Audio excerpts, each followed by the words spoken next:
You're listening to Catholic Chicago. Ahead, the Archdiocese of Chicago brings you programs about the people, events, and issues that touch our lives. Welcome to Catholic Chicago.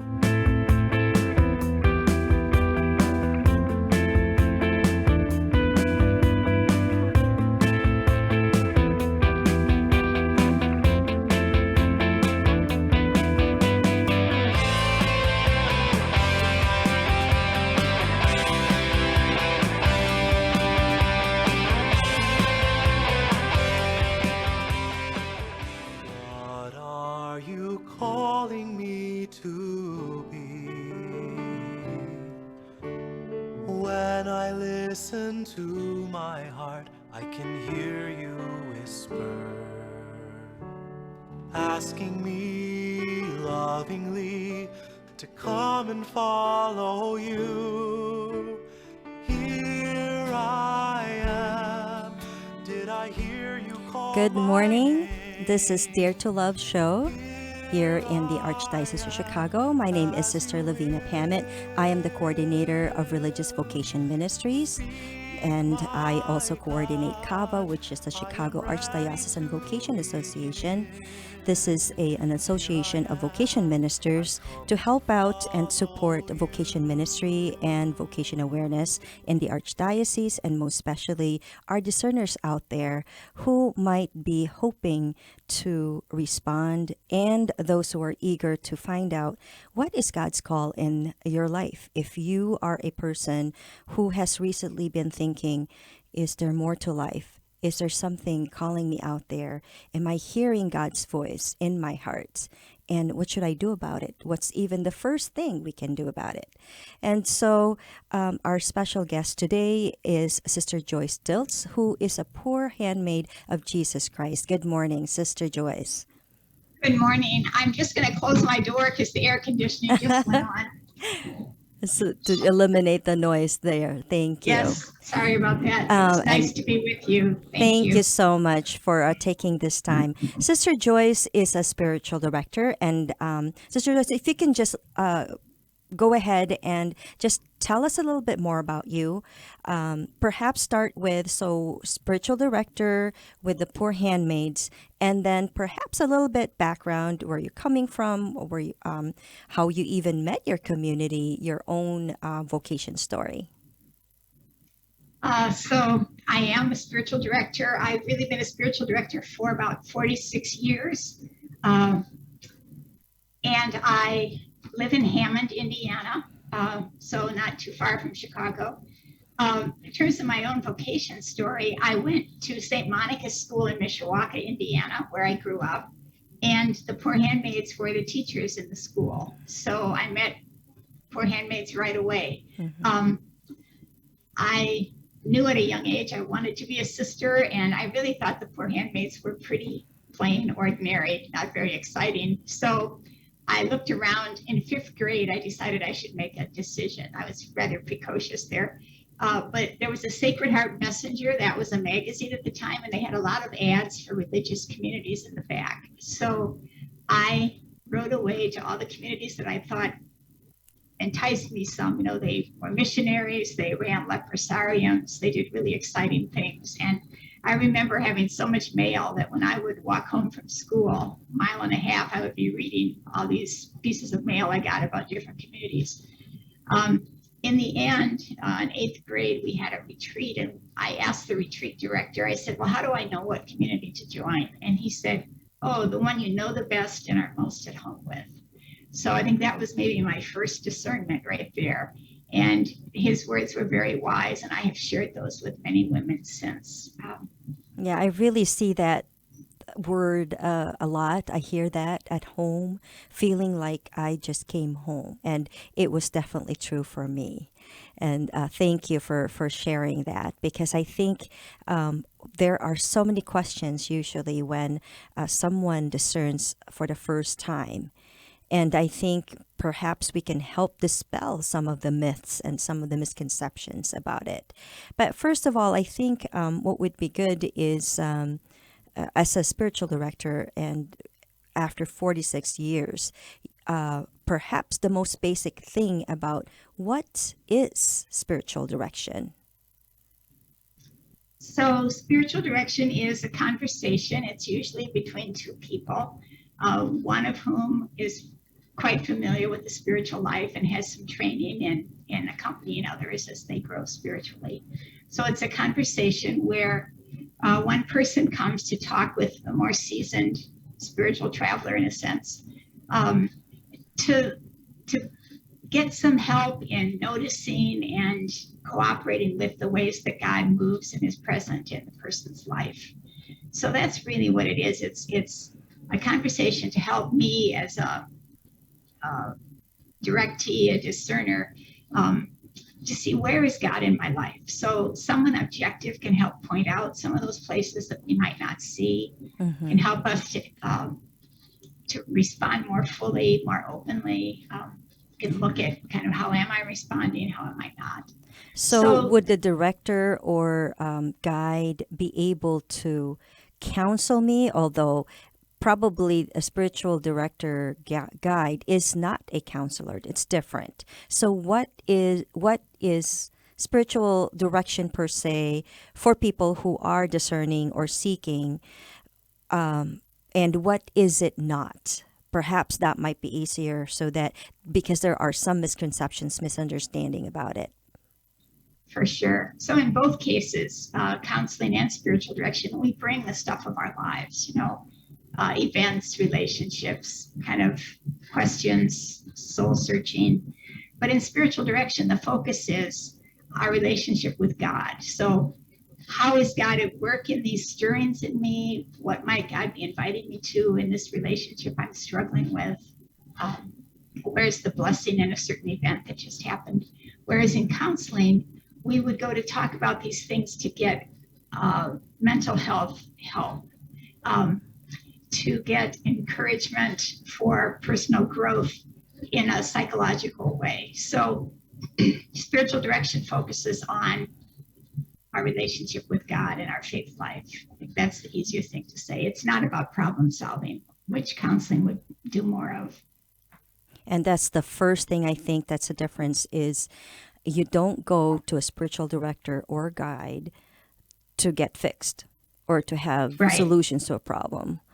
And would you say that the wisdom coming from the spiritual director, is it that director's wisdom per se, or do you think that, like in terms of, because I guess it's a misnomer, being directed means you're being led to something. So maybe it's not a problem solving thing. However, do you give advice in terms of, okay, what to do next? Kind of like a direction? Is that spiritual direction? It's really not. It's helping the directee, the one who comes to us, find their own answers. And so as spiritual directors, we accompany someone who asks the questions and help them really find their own answers. I can throw in a little bit of something I've learned somewhere. I can once in a while share a bit of experience from my life or from someone else I've listened to. But for the most part, it's not about my giving something except the gift of presence and listening to the other person. And we trust the Holy Spirit at work in the person who is seeking spiritual direction. And the process of spiritual direction, and it is a process, it's not a one-time thing, but that process helps the person become more and more attuned to the Spirit within and what the Spirit is leading to. Did you yourself, when you were discerning to become a sister, and perhaps even then you knew there was something because you started inquiring from different communities, what helped you with that? Did you go to spiritual direction? Was there someone that guided you or mentored you? How did that go for you? So we're talking about a long time ago. I just celebrated my 55th anniversary of vows. Congratulations. And thank you. Back then, spiritual direction was not as available as it is now. So probably the only bit of spiritual direction I got from another person was the priest retreat director when I said, how do I know what community to join? And he gave me that bit of wisdom, who you're most at home with, who you know the best. But really, there was not an emphasis on spiritual direction then. And I think, what was available probably was available in convents and in seminaries and monasteries for religious and for seminarians. It wasn't a thing like it is today, available for so many people. Mm-hmm. And I think in terms of evolution of finding wisdom within ourselves, I don't think that it's really just for spiritual purposes. I'm finding like even in medical visits, when I remember even growing up as a child and my parents, my relatives of a certain generation, they just trusted what the doctor told them. And in fact, sometimes the patient was the last person to know what the diagnosis is because they were trying to be sensitive. And nowadays, I think it's even a part of practice that it is up to the patient to make a decision as much as they could. And an informed decision. So I just wanted to kind of relate that in terms of, I guess, taking responsibility as well as direction from the Holy Spirit to who is, I suppose, our universal guide, because those are gifts that were given to us. Would you say that that's how people can go about who are finding themselves seeking for assistance and guidance? I think Vatican II made us aware that we each have the Holy Spirit within us and that we can be guided individually. We don't need, religious figures or hierarchy to tell us what to do or to tell us what's right. That was one of the gifts of Vatican II. And so flowing from that then is each of us needing to learn to be attentive to that spirit within, that voice within. And so that's really why then spiritual direction has grown, so that there's so much more available today than there used to be. That is so interesting. We're coming to a short break, and so this time it's what is spiritual what it is not, direction, and what it is not. Perhaps for when we come back, we can talk a little bit more for who is it for, really. That should be interesting. And then probably a little bit more for discerners. We'll be back. Don't go away. Sometimes I wonder what this journey will bring, and you guide me faithfully to find a home in you. Here I am. Did I hear you call my name? Here I am, as you will. Speak, my God, I am ready to begin. Here I am, I come to follow you. My heart sings of the love that I found in Catholic Charities offers a wide variety of volunteer opportunities to those who want to share their time and help us serve people in need. Whether it's stocking the shelves of our food pantries, helping refugees learn the English language, tutoring school-aged children, becoming a mentor to young adults, sorting clothes in our clothing rooms, serving hot meals to those who are facing homelessness, or delivering meals and making cards to lift the spirits of our homebound seniors, we are deeply grateful to all those who want to join in our mission of mercy. Volunteer opportunities are updated weekly for people of all ages at ccofchicagovolunteer.com, or just call us at 312-655-7053. That's 312-655-7053. Thank you for helping us follow Jesus' call to serve our neighbors in need.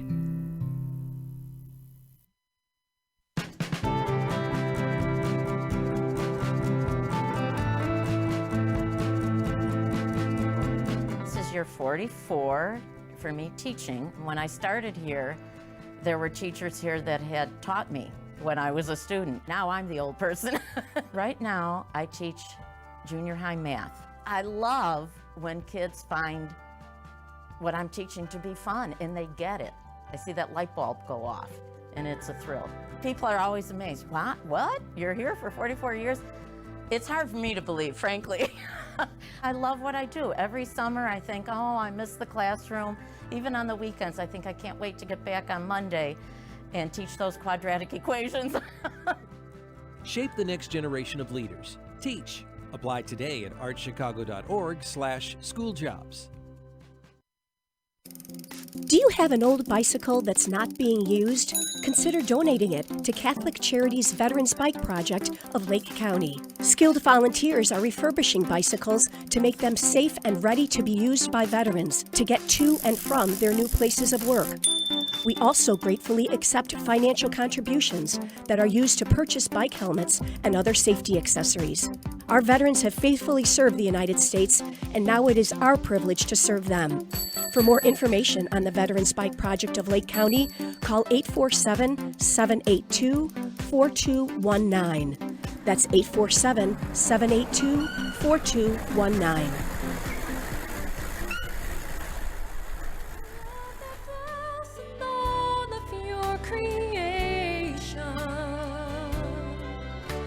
Sometimes I wonder what tomorrow brings. Give me the grace to love and to be faithful, to be more like you. And we are back. This is Dare to Love show. My name is Sister Lavina Francis Pamet. I'm a Franciscan sister of the Sacred Heart. With me today is Sister Joyce Diltz, who's a poor handmaid of Jesus Christ. And Sister Joyce is a spiritual director. We have been talking about what is spiritual direction and what is it not. And you have talked about it being different from counseling, and it's not problem solving or fixing. And in fact, I'm in a training program right now. The first thing that we learned is you do not fix. You are a presence to listen and be there as a presence. And I guess the guidance that we do is for the person, for the directee or the seeker, to find that wisdom within themselves. We also talked about how Vatican II, or the Second Vatican Council, in the late 1960s, was able to have documents that affirmed that the Holy Spirit's wisdom is imparted within us because the Holy Spirit is within us. And so thank you again, Sister Joyce, for joining me today.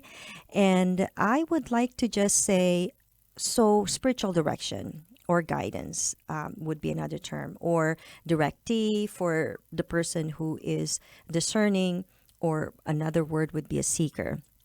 So how do we know if I'm the one that's feeling some stirrings? How do I know that spiritual direction or guidance is for me? Is it for everyone? I don't think it's for everyone. It requires, I think, partly what you're talking about, feeling a stirring, a desire. Something is happening in me, and I want to explore that, and I need some help to do that. If someone thinks that they have all the answers, or they're only looking for concrete answers, those attitudes really are not helpful in spiritual direction. But people who are wanting to walk in the mystery of relationship with God, who want to get to know God more, to love God more, and love God's people more. Those are attitudes or stances that really do lend themselves to spiritual direction. So it's not necessarily like, okay, I need to make a decision. Now, obviously, some decisions, life-changing decisions, might require some spiritual direction, because it also might be something where it maybe, you need to move, or maybe I need to join a community or something like that. Definitely, spiritual direction would be helpful. However, if it has something to do with even with career choices, probably would be part of it. But it's not like, well, what should I do? This is A, B, and C. And I've even gone through the Ignatian step by step and, things like that. But I guess, what if you are in a program and that has some spiritual, I would just say spiritual development formation. Just because maybe I'm in school and they have a Newman Center, for example, and I mean, but I don't feel like I need to make maybe major decisions. Would that be someone who could be part of spiritual direction at all? Sure, spiritual direction can be helpful in making decisions for sure, but that's not the only reason people go. I mean, if you want to get closer to God, if you want to know God more in your life, those are reasons to go for spiritual direction. And I think in terms of direction, sometimes finding that doing that inner work for ourselves might be helpful, right? Because there are some things that maybe we can be blind to that other people notice. So even getting along with others, maybe it's not, finding the solution. How can I be better with conflict resolution? So let's say right now we are in the midst of COVID, and there are certain difficult things, even polarities that are happening. How could spiritual direction help? It can help by helping the directee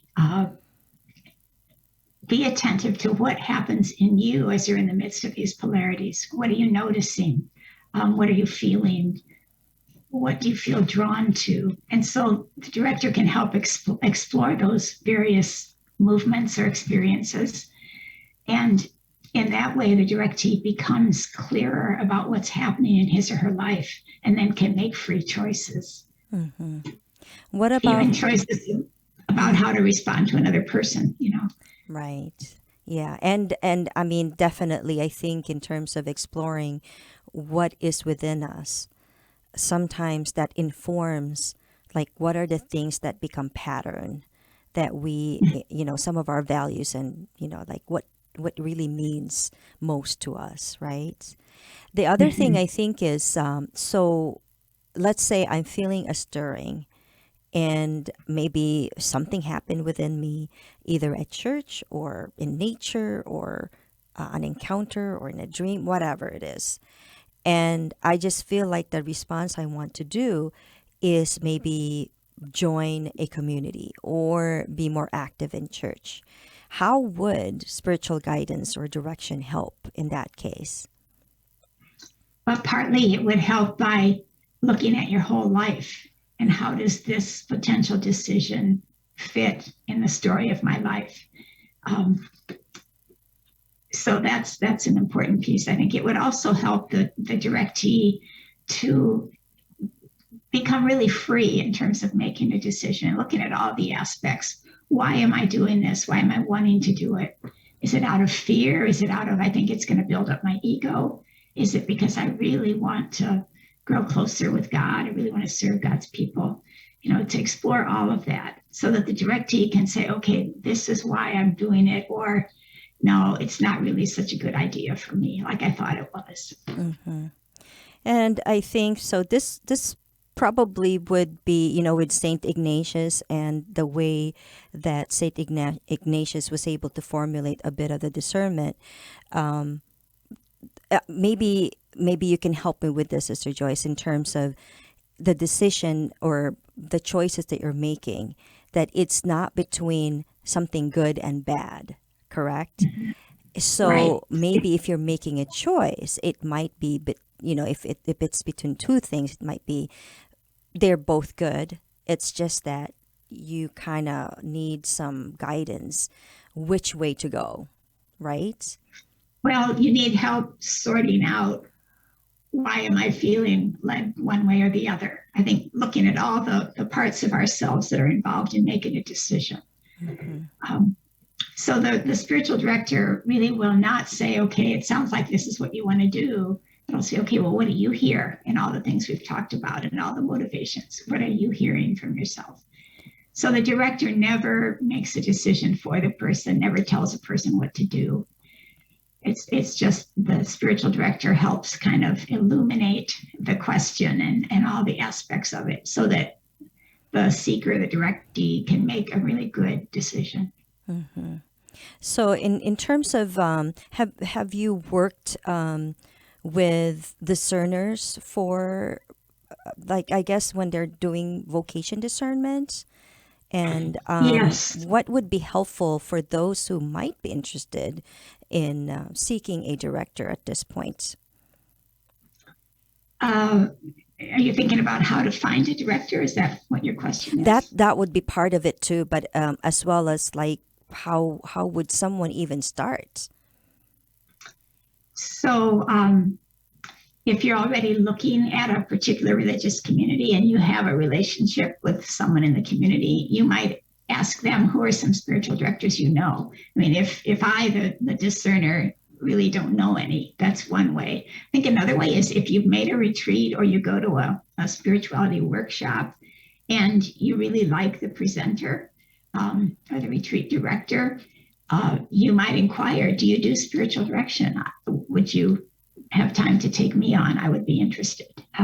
So it's partly that personal connection that draws us, that makes us feel like, oh yeah, I could be really at home with this person and really trust and, like walking with this person. So I think those are important. If you have names of a couple of different spiritual directors, it's a good idea to have a little interview with each one. You can do it by phone or by Zoom, or, if you want to see the person, that's fine. But just to ask a few questions, and, partly you're trying to get some answers for information, but partly you're feeling out, could I work with this person? Do I feel comfortable? Do I feel like he or she really accepts me and respects me for who I am? That's great. Thank you so much, because I think those questions also with the Vocations Kava website, we do have some information on that. In the meantime, Sister Joyce, we will put your information for contact, your email address on the Archdiocesan website. And the other thing too is perhaps we're coming near to the end of our show. Is there like a blessing or a prayer that you would like to offer for our discerners? Yeah, I would like to just share Ignatius's prayer, take, Lord, receive.